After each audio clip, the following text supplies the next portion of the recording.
جس کو نا عشق ابو تراب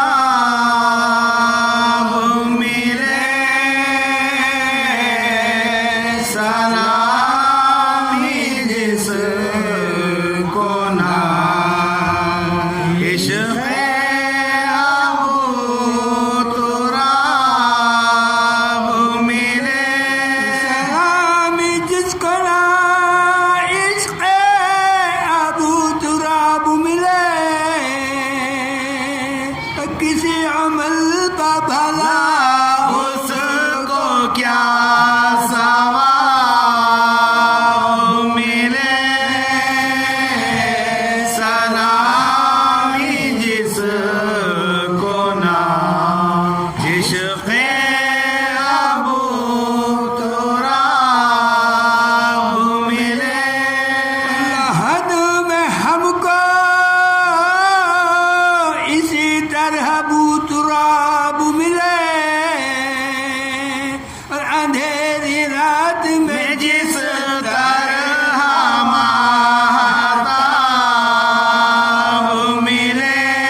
عشق ابو تراب ملے زمین کی شان فلک سے کہیں زیادہ ہے زمین کی شان فلک سے کہیں زیادہ ہے کہ اس کو ایک ہی سے چارہ بتاب ملے سلامی جس کو نا عشق ابو تراب ملے ابو تراب کا گھر جن کے دل میں بن نہ سکا ابو تراب کا گھر جن کے دل میں بن نہ سکا جس جگہ بھی ملے خانمہ خراب ملے وہ جس جگہ بھی ملے خانمہ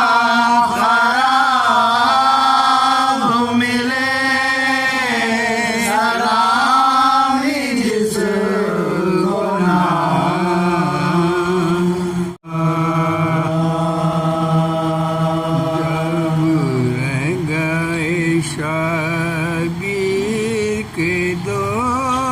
چاریاں سال جب رہ گئے شبیر کے دو چاریاں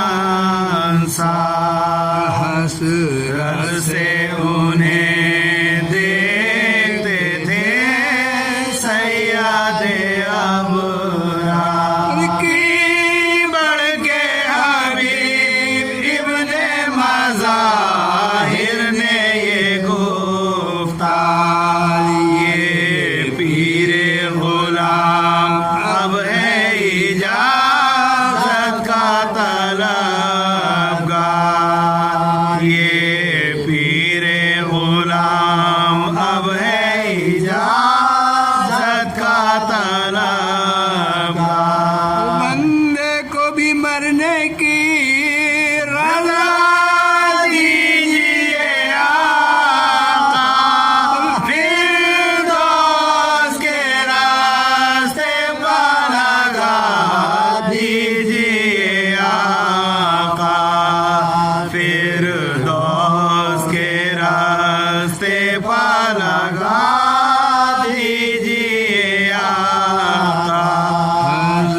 عزت نے سنا درد دل اس دوست کا جیزا ایک بھاری سرد اور آنکھیں ہوئی پرنا فرمایا کہ یار قدیم اے میرے ہمدم اس وقت مجھے اپنی جدائی کا نہ دے اس وقت مجھے اپنی جدائی کا نہ دے میں کون رفیقوں میں بجز یاد ہمارے ایک چاہنے والا تو رہے پاس ہمارے ایک چاہنے والا تو رہے پاس ہمارے اس عالم پیری میں نہ کر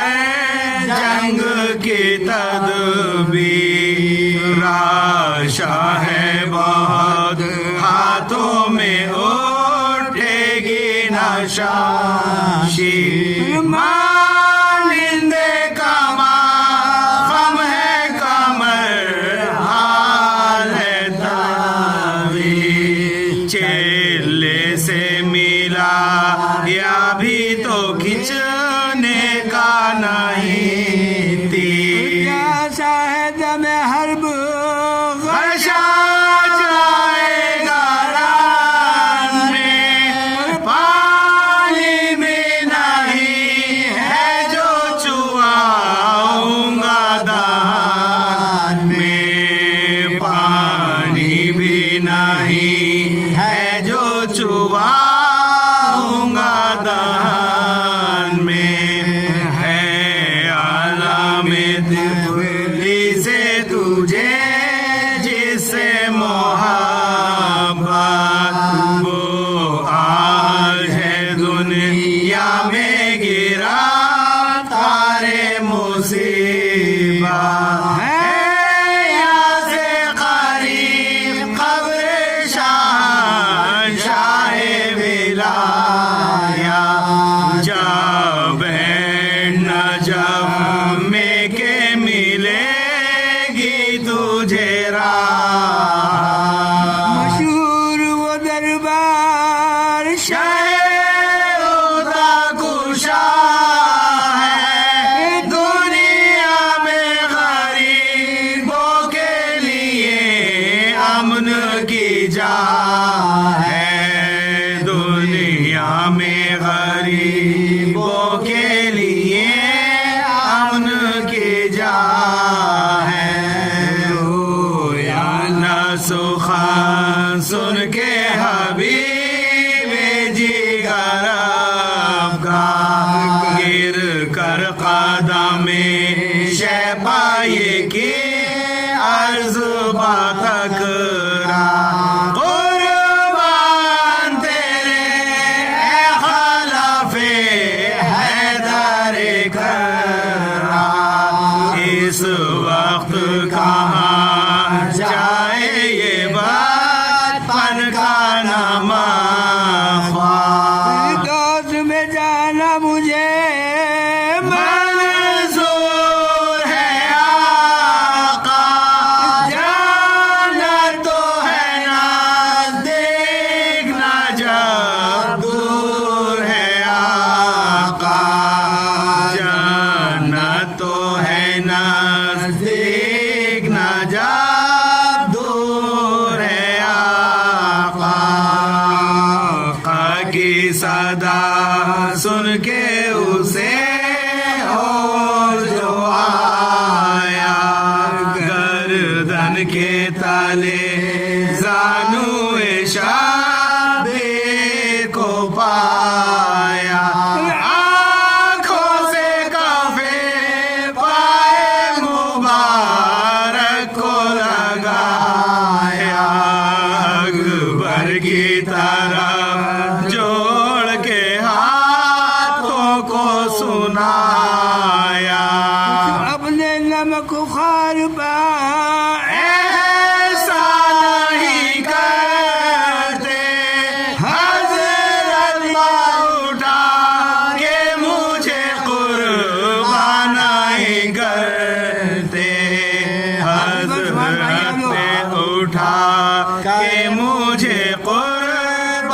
نہیں کرتے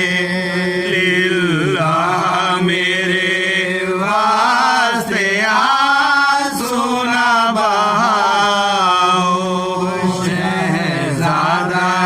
عالم میرے کام اس گھڑی آؤ محبوب خدا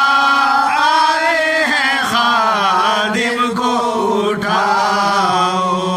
حیدری کھڑے ہیں مجھے قدموں پہ گراؤ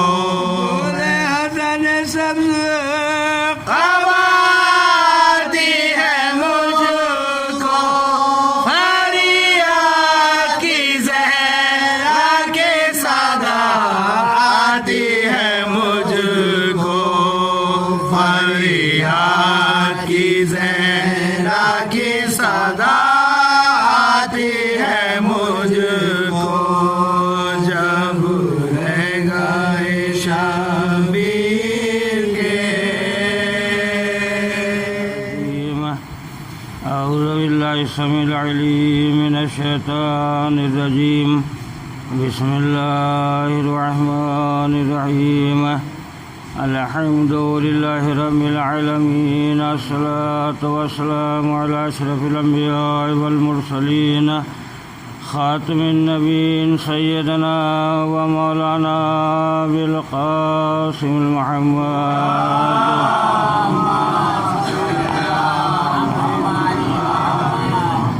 وعلى الطيبين الطاهرين المعصومين المنتجبين ولعنة الله على أعدائهم أجمعين من يومنا هذا إلى يوم الدين أما بعد فقد قال الله تعالى في كتابه المجيد وفرقانه الحميد وقوله الحق بسم الله الرحمن الرحيم إما شاكرا وإما كفورا صلوات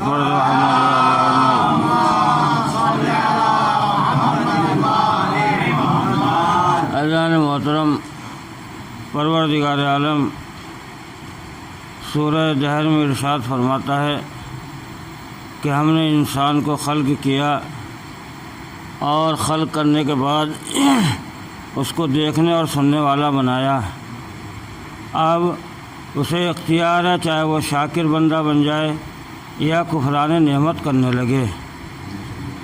صلوات پڑھ دیں محمد و آل محمد پر۔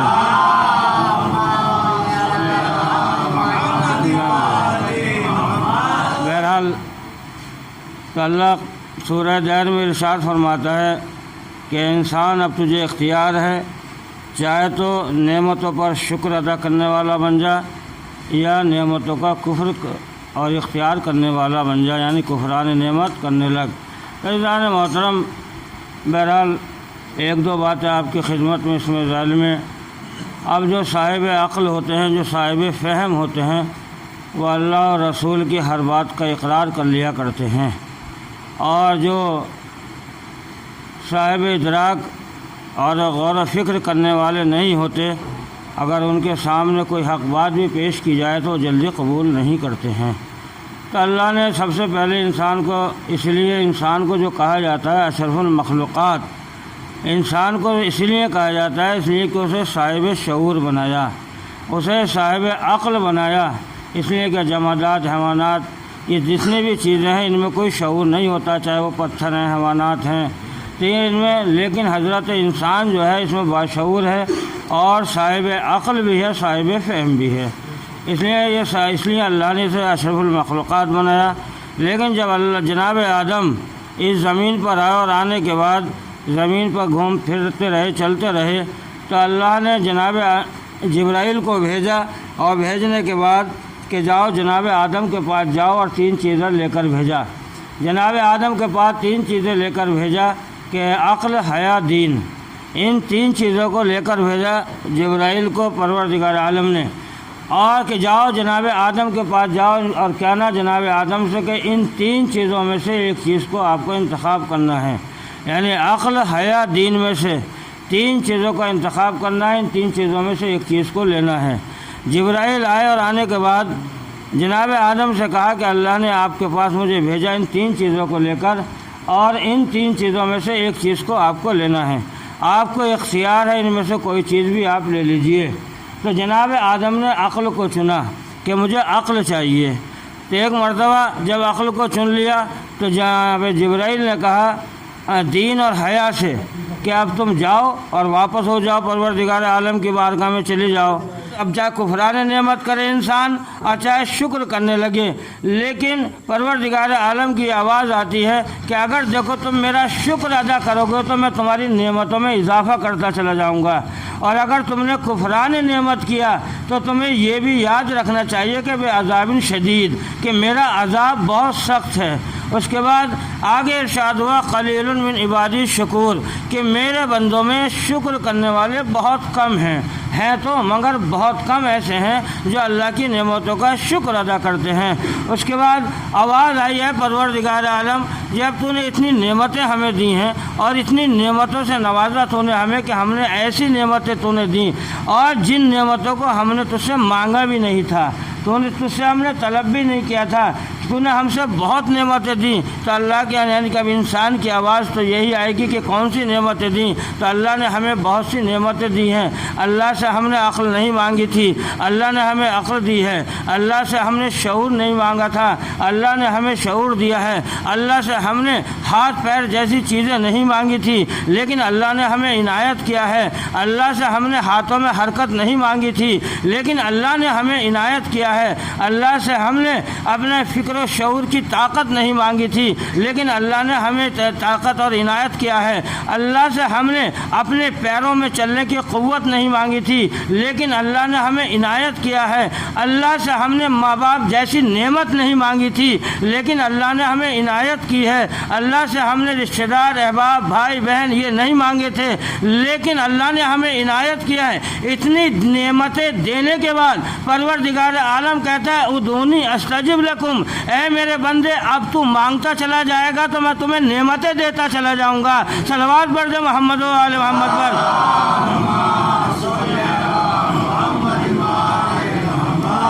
کہ تم مجھ سے مانگے گا تو میں تجھے دیتا چلا جاؤں گا۔ اے پروردگار جب تو نے اتنی نعمتوں سے ہمیں نواز دیا تو اب تو یہ کہہ رہا ہے کہ اگر مانگو گے تو دوں گا، لیکن اس انسان کی یہی آواز آتی ہے کہ اللہ سے ہم مانگتے ہیں تو وہ دیتا کب ہے؟ ہم اللہ سے طلب کرتے ہیں تو دیتا ہی نہیں ہے۔ تو یہاں پر علماء نے لکھا کہ خامی پروردگار کی تلاش نہیں کرنا چاہیے، بلکہ کمی اپنی تلاش کرنا چاہیے کہ ایسی کیا وجہ ہے جو دعا قبول نہیں ہو رہی ہے۔ اب اس لیے کہ خامی اس لیے کہ اللہ نے جو آیت کر دی ہیں، جو چیزیں بیان کر دی ہیں، ان میں وہی اثر ہے۔ یہ الگ بات ہے کہ ہماری زبانوں میں تاثیر نہیں ہے، ہماری زبانوں میں اثر نہیں ہے، اس لیے کہ جناب فضہ خادمہ بن کر آئی تھیں، مالکہ بن کر نہیں آئی تھیں، لیکن جب بکھری ہوئی آیت اور حدیثوں کو سمیٹنا شروع کر دیا تو جنت سے کھانا منگوا لیا۔ صلوات پڑھ دے محمد و آل محمد پر۔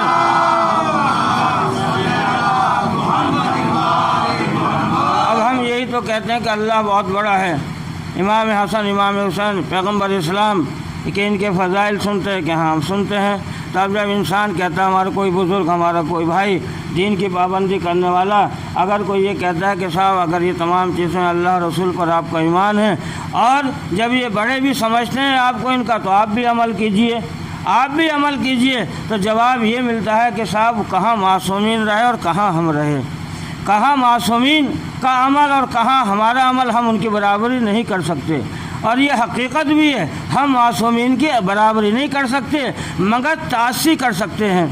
یعنی عدد کے حساب سے تعصی کر سکتے ہیں، لیکن ان کے عمل کی برابری نہیں کر سکتے۔ اس کی وجہ اور مشہور و معروف بات ہے کہ میدان جنگ میں، جنگ کے میدان میں مالک اشتر جنگ صفین میں جب مولا کائنات کے ساتھ یہ جنگ کر رہے ہیں، مالک اشتر بہت مشہور بات ہے، جب جنگ کر رہے ہیں تو مالک اشتر کے ذہن میں یہی تو خیال پیدا ہوا تھا اگر ایک کو اور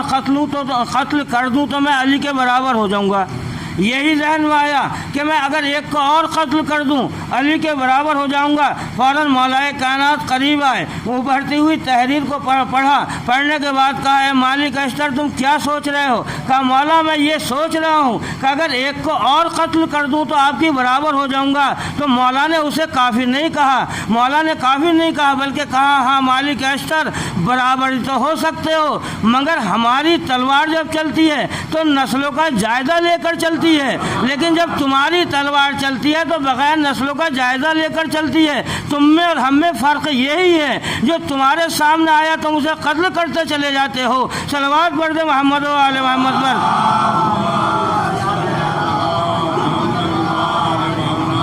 اب مولا کائنات نے کافر نہیں کہا مالک اشتر کو کہ ہاں تم میرے برابر ہو جاؤ گے، اس لیے کہ مولا کائنات نے تو مالک اشتر نے ایسا جملہ کیا کہ ان کی بخشش کے لیے صرف مولا کا یہی جملہ کافی ہے کہ میرے لیے مالک اشتر ایسے ہیں جیسے میں رسول اللہ کے لیے تھا،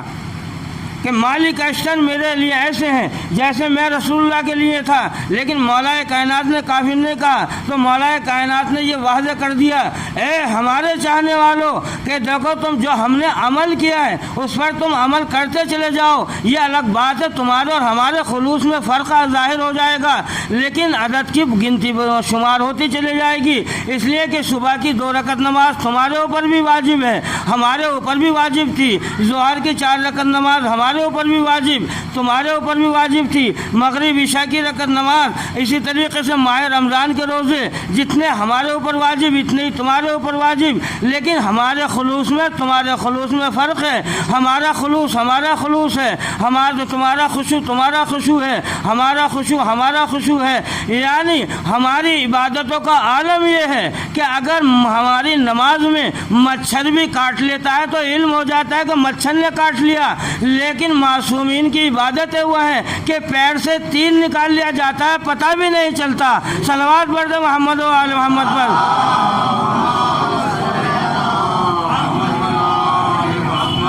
محترم یہ ہے معصومین، اسی لیے معصومین نے فرمایا، پیغمبر اسلام نے فرمایا کہ ہمیں رشتہ داری یا دولت و ثروت کی ضرورت نہیں ہے، بلکہ ہم نے فرمایا کہ جھونپڑا ہو مگر کردار کی 4 دیواری پہ کھڑا ہوا ہو، یہ معصومین نے فرمایا۔ حضرات محترم تو یہ کردار کی اہمیت اور پیغمبر اسلام کے سامنے، لیکن جب کردار کی اہمیت اب یہ ماہ محرم ایک بات یاد آئی ہے تو اس لیے کہ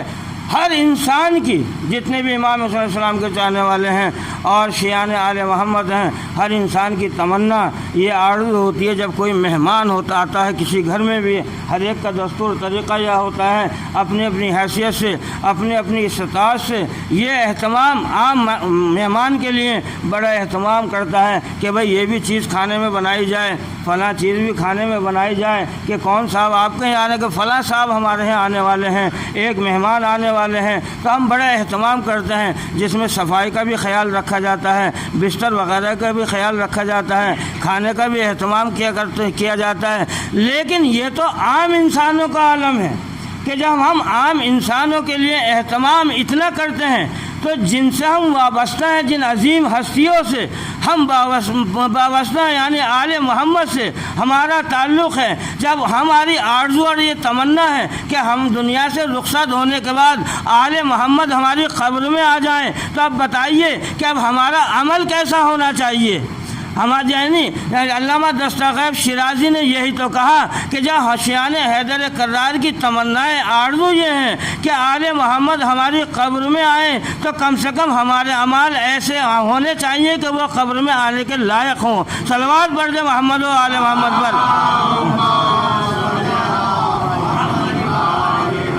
محترم یہ عمل کی بات ہے، انسان دنیا میں رہنے کے بعد جتنی بھی جد و جہد ہونا چاہیے، جتنی بھی کوشش کرنا چاہیے، انسان کو عمل کرتے رہنا چاہیے۔ اب رہا قبولیت کی بات، یہ پروردگار عالم جانے اور وہ بندہ جانے، اس لیے کہ پیغمبر اسلام نے فرمایا الاعمال فی النیات، کہ جتنے بھی عمل ہیں دنیا کے، جتنے بھی کام ہیں، جتنے بھی کام ہیں، سب وہ نیت کے اوپر ہیں، انسان کے ارادے کے اوپر ہیں۔ اگر جیسے انسان کی نیت ہوگی پروردگار اسی کے ساتھ ساتھ اسے قبول کرتا چلا جائے گا۔ لیکن عزیزان محترم، یہ بہت سے ایک نکلے ہیں، ایک گزرے ہیں عبد المحق نکلے ہیں جو مولا کے چاہنے والے صحابی تھے، اور اسے 5ویں کی کتاب میں بھی یہ واقعہ ملتا ہے، بہت ہی زیادہ چاہنے والے تھے آپ مولا کائنات کے۔ لیکن یہ پیغمبر اسلام کی خدمت میں پہنچے، اور پہنچنے کے بعد پیغمبر اسلام نے فرمایا کہ جاؤ تم میرے پاس اور اپنے جا کے قبیلے اور خاندان میں واعظ و تبلیغ کرو،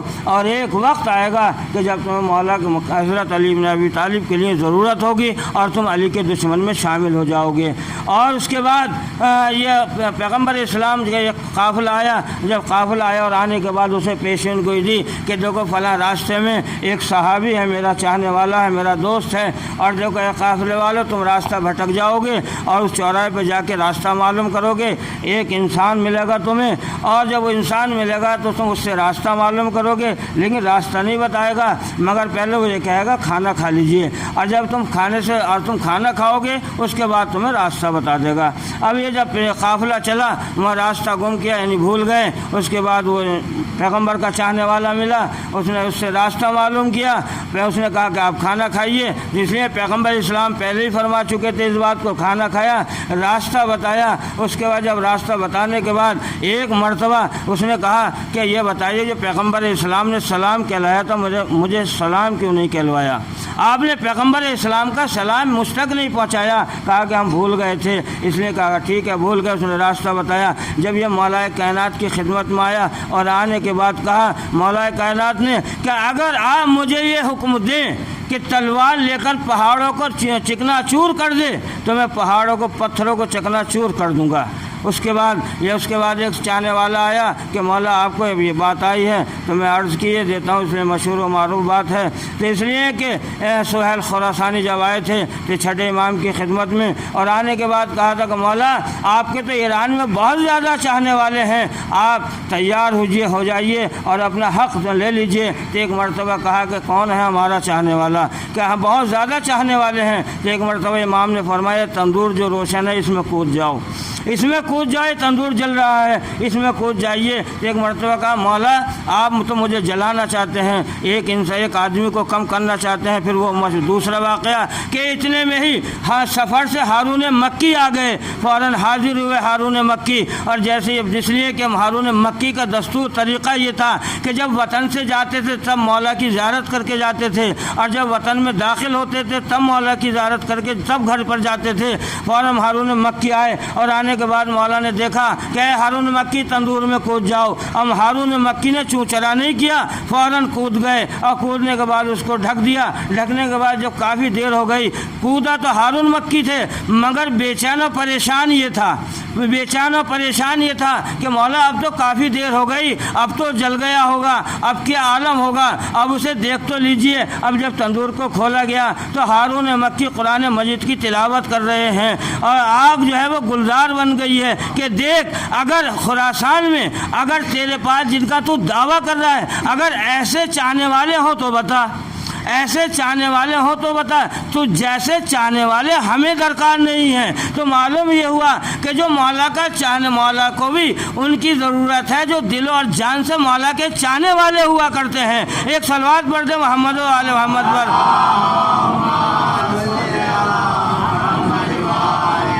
اب یہ نوجوانوں کے لیے ہیں، شاید میں نے کبھی پڑھا بھی ہوگا یہ واقعہ، اب یہ نوجوانوں کے لیے بھی ہے، آج کل فیشن بھی چل رہا ہے بال کاٹنے کا۔ احسن القبائر ایک کتاب ہے، بہت احسن القبائر ایک بہت معتبر کتاب ہے احسن القبائر۔ اس میں یہ واقعہ لکھا ہے خاص کر نوجوانوں کے لیے، آج کل جو فیشن چل رہا ہے چاروں طرف بال کاٹنے کا، اس میں تمام طریقہ ہے، اس وقت مولا نے تمام چیزیں بیان کی ہیں۔ تو احسن القبائر میں یہ واقعہ مل رہا ہے کہ کچھ لوگ مولا کائنات کی خدمت میں آئے، اور مولا کائنات کی خدمت میں آ کر کہا کہ مولا آپ ہمیں اپنے لشکر میں داخل کر لیجئے۔ کہا ہم دین پر آپ جان قربان کر دیں گے، اور ہم جیسے آپ حکم دیں گے ہم اس طریقے سے انجام دیتے چلے جائیں گے۔ کہا ٹھیک ہے کل آنا، اور دیکھو جب کل آؤ تو گنجے ہو کر آنا۔ کہ گنجے ہو کر آنا، اپنے سروں کو منڈا کر آنا۔ بولے ٹھیک ہے مولا۔ اب وہ جب دوسرے دن آئے تو گنجے ہو کر نہیں آئے بلکہ چاروں طرف بال کٹا کر آئے، جیسا آج کل فیشن چل رہا ہے نا چاروں طرف کاٹنے کا، اس طریقے سے آئے وہ بال کٹوا کر۔ اب مولا نے ان کے چہروں کو دیکھا، چہروں کو دیکھنے کے بعد دیکھیے مولا کا جملہ سنیے جو اس کتاب میں موجود ہے، وہی الفاظ سنا رہا ہوں میں، وہی کہ مولا نے فرمایا ارے نالائق ہو، جب تم سر کے بال نہیں دے سکتے تو اپنی جان کیسے دے سکتے ہو؟ صلوات پڑھ دے محمد و آل محمد پر۔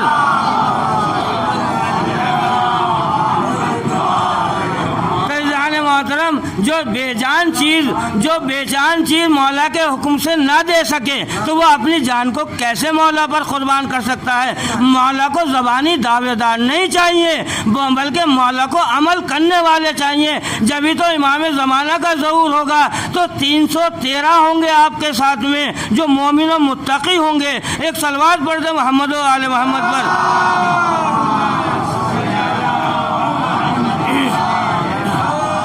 لیکن عزیزان محترم، لیکن ایسے چاہنے والے ہمیں کربلا میں بھی دکھائی دیے، ایسے چاہنے والے ہمیں کربلا میں بھی دکھائی دیے جو امام حسین علیہ السلام سے متمسک ہو گئے،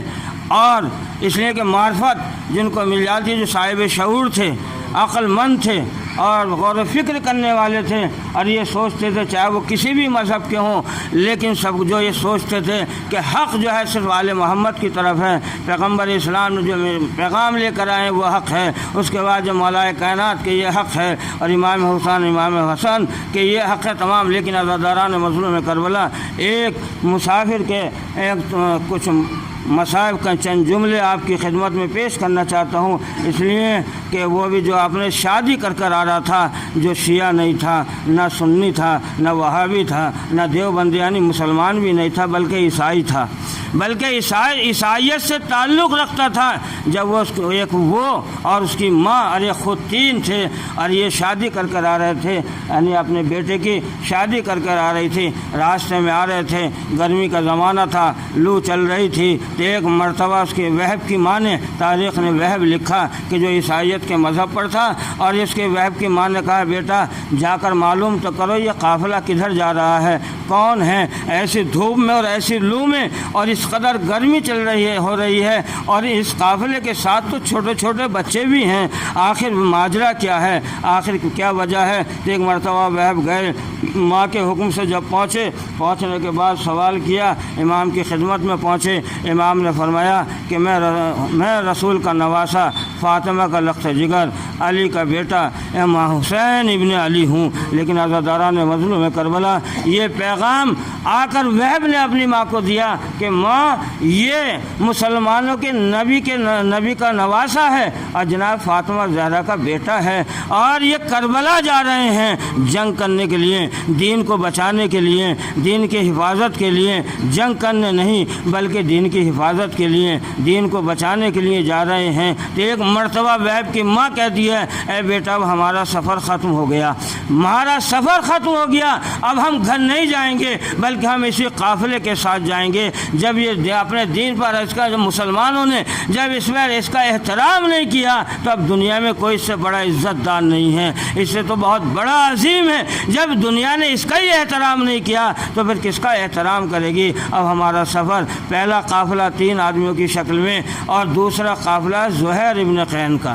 یہ 2 قافلے امام صلی اللہ علیہ وسلم کے ساتھ شامل ہوئے۔ لیکن عزاداران مظلوم کربلا وقت آتا رہا، اور جب وقت آتا رہا یہاں تک کہ 5 تاریخ 6 تاریخ 7 تاریخ اور وہ بھی خیموں میں اللہ تش کی صدائیں، 7 تاریخ سے جو پانی بند ہو گئی، 8 تاریخ 9 تو یہاں تک کہ عاشور کا دن آیا، اور امام حسین علیہ السلام ایک کو اجازت دے رہے ہیں، اور یہاں تک کہ جب وہب اجازت لینے کے لیے آئے، وہب کو اجازت دی، اور اجازت دینے کے بعد وہب میدان میں گئے، جنگ کی، اور جنگ کرتے کرتے کافی زخمی ہوئے، یہاں تک کہ آپ نے 80 لوگوں کو واصل جہنم کیا، اور اس کے بعد زخمی حالت میں واپس آئے، اور آنے کے بعد ایک جملہ فرمایا اپنی مادر گرامی سے، اپنی ماں سے ایک جملہ کہا، حل رضیت انہ یا اماں، اے مادر گرامی کیا آپ مجھ سے راضی ہو گئیں، کیا مجھ سے راضی ہو گئیں؟ تب مقاتل نے لکھا کہ جیسے ہی وہب نے اپنی ماں سے کہا اے اماں مادر گرامی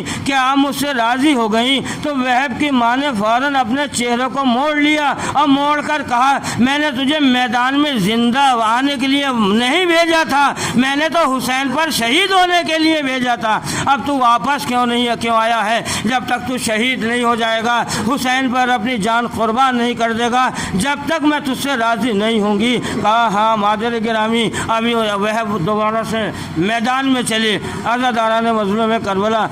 گریہ کرنے کے لیے انشاءاللہ محظوظ ہوں گے۔ اب جیسے وہ میدان میں دوبارہ چلے، خیمے کے دروازے پر وہب کی زوجہ کھڑی ہوئی تھی، ایک مرتبہ چلے، جیسے ہی چلنا آگے بڑھنا چاہتے تھے، وہب کی زوجہ نے دامن کو پکڑ لیا، اب دامن کو پکڑنے کے بعد کہا وہب اب ہمیں یقین ہو گیا آپ شہید ہو جائیں گے، آپ شہید ہو جائیں گے، اس لیے کہ ہر عورت کو دو چیزوں سے بہت محبت ہوتی ہے، ایک اپنے سہاگ سے بہت زیادہ محبت ہوتی ہے اور ایک اپنی اولاد سے بہت زیادہ محبت ہوتی ہے۔ عزاداران مظلوم کربلا ایک مرتبہ وہب نے کہا مومنہ تو مجھے کیوں روک رہی ہو؟ کہ وہب میں روک نہیں رہی، میں یہ چاہتی ہوں کہ تم فرزند رسول کے پاس چلو، امام کی خدمت میں چلو اور مجھ سے وعدہ کرو ان کے سامنے، اور ان سے وعدہ کرو کہ ایک مرتبہ وہب امام کی خدمت میں پہنچنے کے بعد ایک مرتبہ وہب سے امام نے کہا وہب کیوں آئے ہیں، کیوں آئے؟ ایک مرتبہ وہب نے کہا مولا آیا نہیں ہوں بلکہ یہ مومنہ لے کر آئی ہے،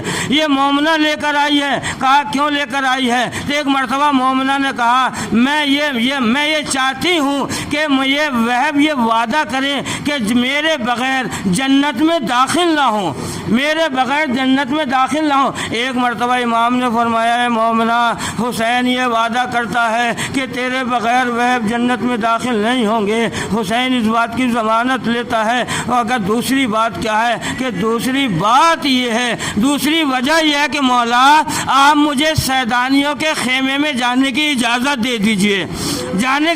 تاریخ نے لکھا ہے کہ امام نے گریہ کرنا شروع کر دیا اور اپنے سر کو جھکایا، جھکانے کے بعد خاموش رہے۔ مولا خاموش ہونے کے بعد اجازت دی۔ اب وہ میدان میں گئے، جیسے وہ میدان میں گئے جنگ کر رہے ہیں، جنگ کرتے کرتے ایک مرتبہ آہٹ محسوس کی، اب دیکھا کہ وہب کی بیوی نے ایک ٹوٹا ہوا نیزہ اٹھانے کے بعد وہب کے ساتھ جنگ کرنا شروع کر دی۔ جب جنگ کی وہب نے آہٹ محسوس کی، پیچھے کو مڑ کر دیکھا تو وہب نے کہا ارے عورتوں پر تو جہاد ساقط ہے، تو میدان میں کیوں آئی ہے؟ تو ایک مرتبہ مومنہ کہہ دیا وہب خاموش رہو، جو خیموں میں منظر میں نے دیکھا ہے تم نے نہیں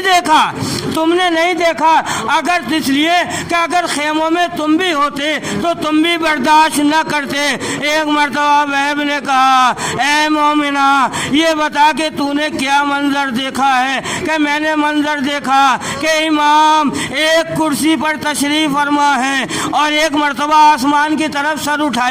اٹھانے کے بعد کہتے ہیں واہ غربتا واہ قلتا ناصرہ، ہائے میرے غریبی، ہائے میں غریب ہو گیا، ارے میرے کیسے کیسے انصار، میرے کیسے کیسے جوان یہ میرے اوپر قربان ہوتے چلے جا رہے ہیں، بھوکے پیاسے ہیں مگر اپنی جانیں قربان کر رہے ہیں، میں غریب ہوتا چلا جا رہا ہوں۔ سَيَعْلَمُ الَّذِينَ ظَلَمُوا يَنقَلِبُونَ۔ جو تھے نیزوں پہ ان سروں کو سلام، کربلا کے پیمبروں کو سلام، کربلا کے پیمبروں کو سلام، کربلا کے پیمبروں کو سلام، کربلا کے پیمبروں کو سلام، جو تھے نیزوں پہ ان سروں کو سلام، کربلا کے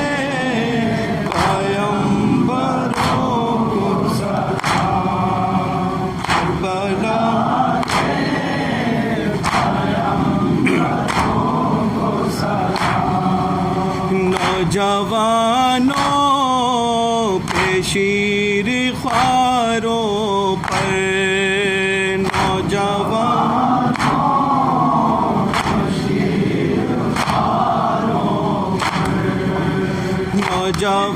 نوجوانوں پہ شیر خواروں پر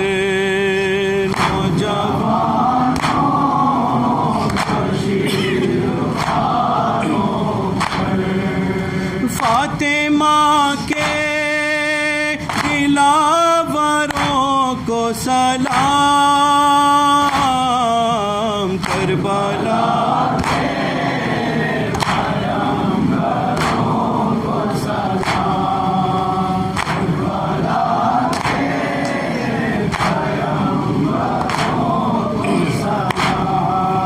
جو زمانے کو کر گئے سیراب جو زمانے کو کر گئے سیراب ایسے پیاسے سمندروں کو سلام کربلا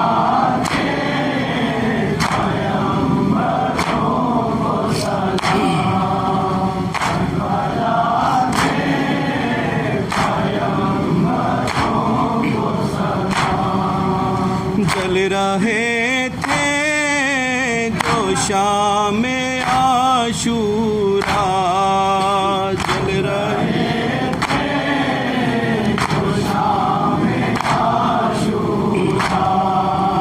جل رہے تھے جو شام عاشورا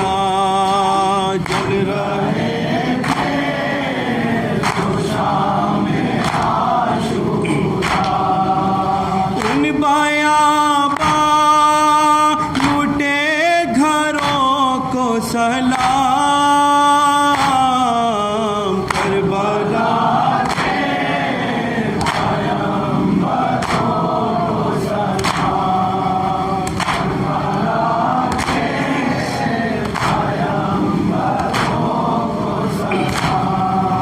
سر سے سیدانیوں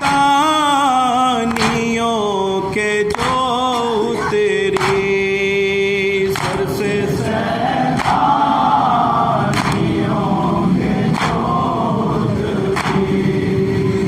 سے سیدانیوں کے جو اتری سر سے سیدانیوں کے جو اتری ایسی پاکیزہ چادروں کو سلام کربلا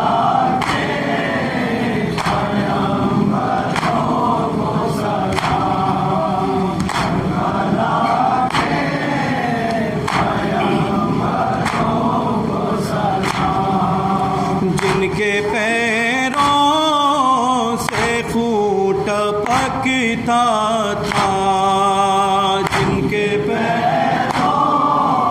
سے خون ٹپکتا تھا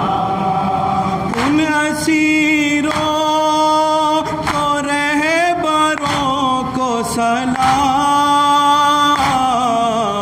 کربلا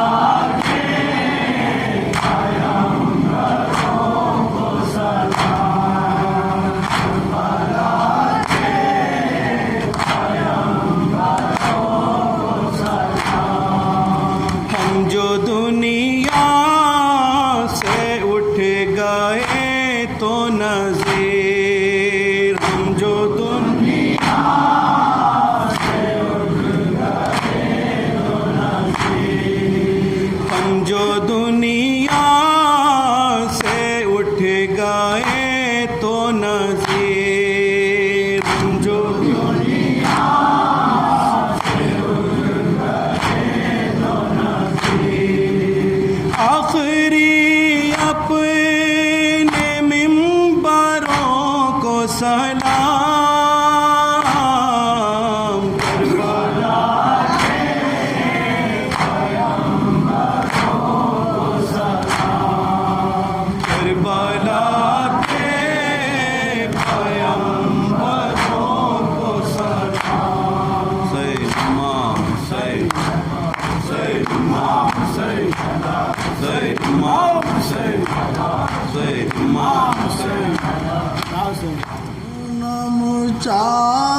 ندارم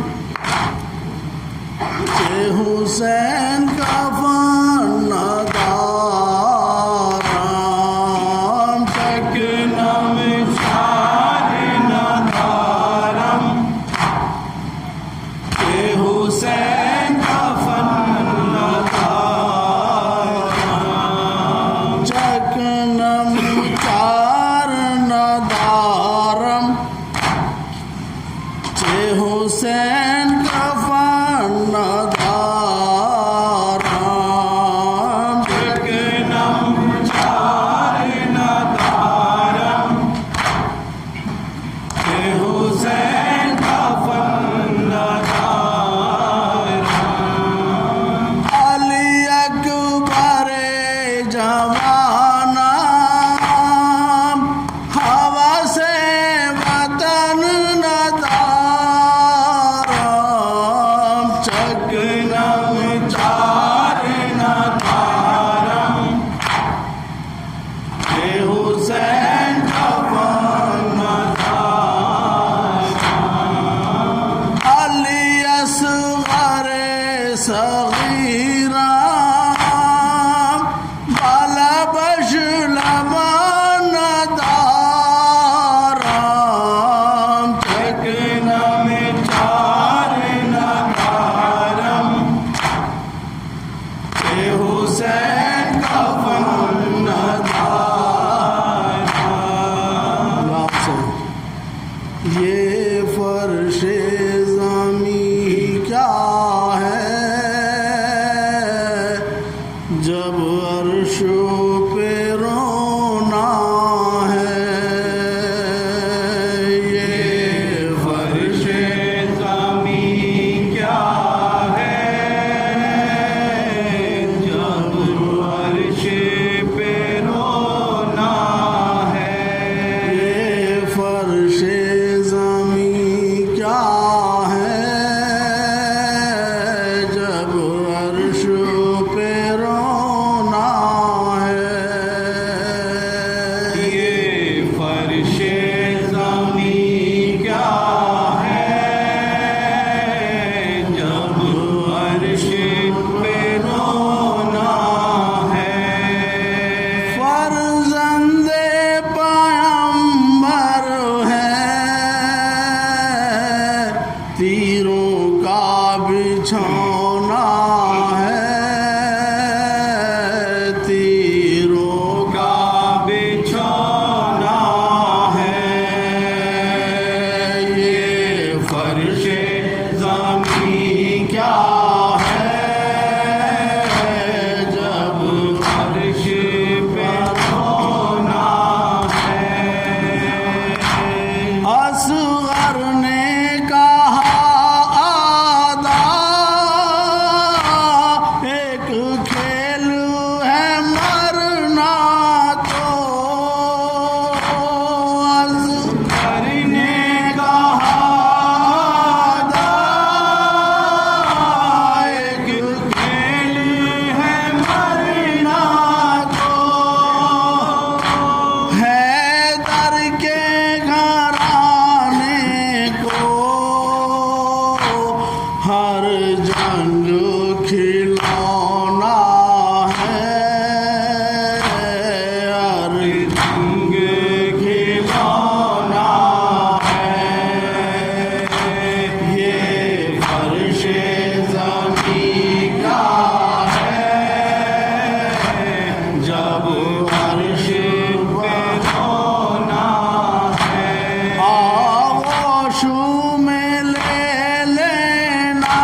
بس یہی بچھونا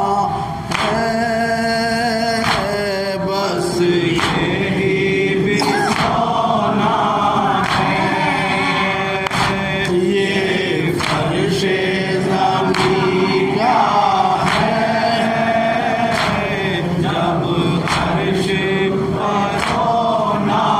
ہے، ایک رات کا مہمان ہے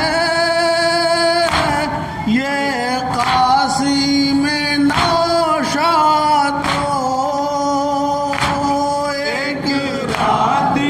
کا مہمان ہے، یہ